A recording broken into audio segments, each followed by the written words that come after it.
Leonardo da Vinci yang dikenal sebagai pelukis terkenal ternyata juga seorang pematung, arsitek, penemu, bahkan insinyur militer. Leonardo da Vinci menerima pengakuan sebagai anggota manusia Renaissance, yang mengacu pada siapa saja yang ingin memahami banyak masalah kompleks dan detail rumit. Hal ini juga berimplikasi pada cara hidup mereka saat ini di era Renaissance. Setiap karya Leonardo da Vinci yang cemerlang mengandung ide yang kuat. Ia juga terkenal karena kemampuan artistiknya yang sangat beragam. Karya-karya Leonardo da Vinci yang paling terkenal antara lain The Last Supper, Mona Lisa, Vitruvian Man, dan beberapa lainnya. Leonardo da Vinci tidak hanya brilian di bidangnya, tetapi juga terus mempelajari bidang lain seperti astronomi, anatomi, bahkan kulinologi. Ini menjelaskan mengapa Leonardo da Vinci kadang-kadang disebut sebagai sosok multitalenta dengan berbagai keterampilan yang tidak biasa. Meskipun Leonardo da Vinci adalah seorang sarjana, pendidik, penulis, ia juga memiliki kemampuan untuk membuat banyak kata di luar kosakata normalnya yang mampu menginspirasi orang untuk mencapai titik masanya. Mereka yang menyukai praktik tanpa teori bagaikan pelaut yang menjalankan kapal tanpa kompas dan kemudi. Ia tidak pernah tahu di mana akan terdampar. Pada saat saya berpikir bahwa saya telah belajar bagaimana hidup, sebenarnya saya telah belajar cara untuk mati. Air mata datang dari hati dan bukan dari otak. Koreksilah sahabat Anda secara pribadi, tetapi pujilah dia di depan umum. Mengetahui saja tidak cukup, kita harus mengaplikasikannya. Kehendak saja tidak cukup, kita harus mewujudkannya dalam aksi. Kesederhanaan adalah kecanggihan tertinggi. Waktu akan selalu tersedia bagi mereka yang mau memanfaatkannya.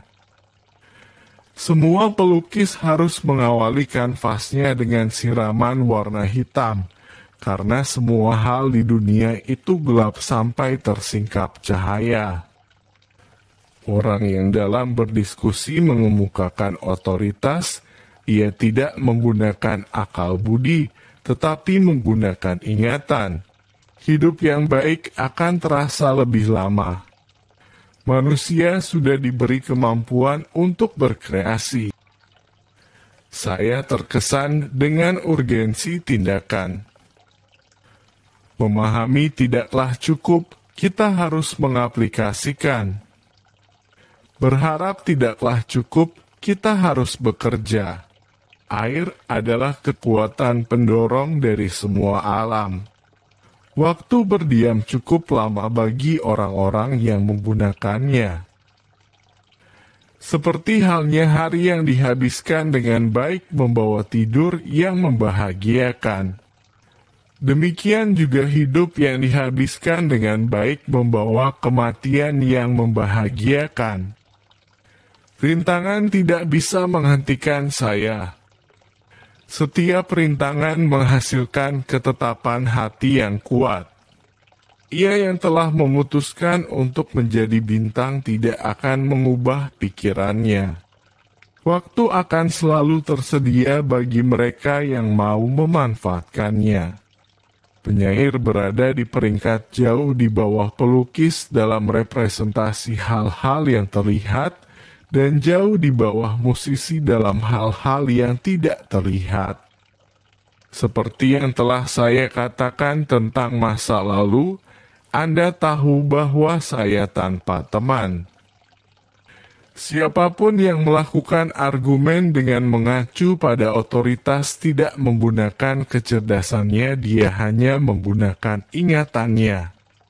Tidak ada yang bisa dicintai atau dibenci jika tidak diketahui terlebih dahulu. 3 jenis orang: mereka yang melihat.